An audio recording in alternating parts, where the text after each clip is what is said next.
Good evening, ladies and gentlemen. I'm YAN SIYUE from China. It's my pleasure to share my speech with you.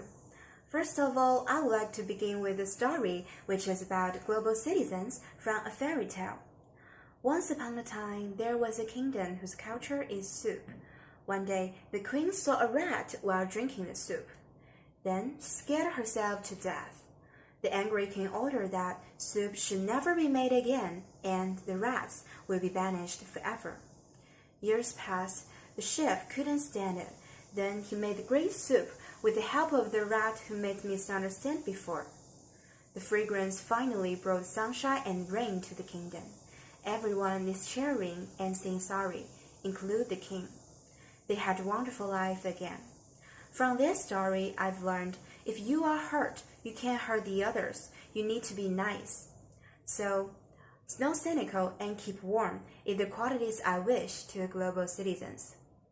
I know when we mention about the good qualities, there are a lot come through your mind. Brave, honest, enthusiastic, and tough. Yeah, but it's not each of them can be generalized a global quality. So how could we understand no cynical and keep warm as a global quality? From my perspective speaking, the quality of citizens is part of standard to measure one country. So it needs every people in the world to realize it and make effort together. As the old saying goes, man's nature is good at birth. So, an easy and necessary way is keeping warm to the world. Well, you may question about the cynical and the warm.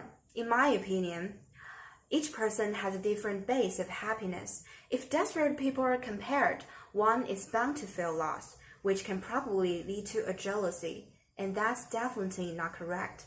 Instead, we can take it as a goal rather than let it guide our life. So we need to balance the gains and losses in our area. Meanwhile, be nice and keep warm to people. Now, I'm going to divide my idea into 3 parts to show you what exactly consists of the quality, no cynical, and keep warm. Firstly, reveres for culture.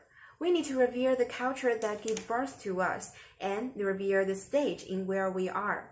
Like parents and teachers, they have to be affectionate and responsible enough to do a better inheritance. If we don't revere the culture, we will be facing consequences.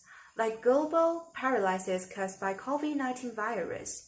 At that moment, we shouldn't complain or pass the buck. We should bring love to the outside world and make through it. Secondly, be obedient to parents.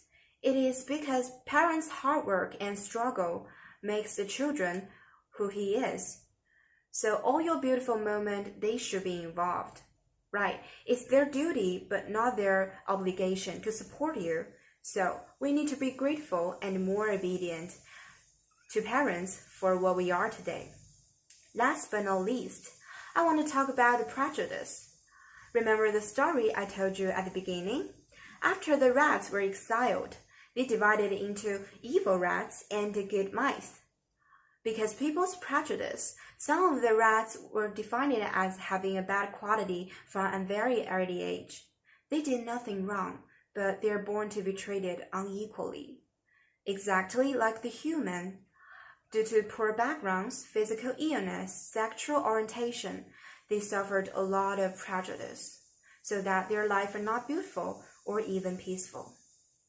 As far as I'm concerned, we are all the children of motherland. We're supposed to have a bright future. We should also be loved. So please, reduce prejudice and learn to hug each other. In the last, I firmly believe that in the bottom of our heart, we will feel much better to do a good thing than a bad thing. Keep warm, make things right, is the same purpose of our global citizens. Maybe these qualities I wish cannot improve the science or technology. But, a country is where the people were. It can heal the country in the internal way, and gradually, problem will disappear. We, as a global citizens, share a lovely homeland together. Gotta be ready when the world needs us. We must be united tightly and always maintain the qualities, no cynical and keep warm, which we are born to be. Thanks for listening.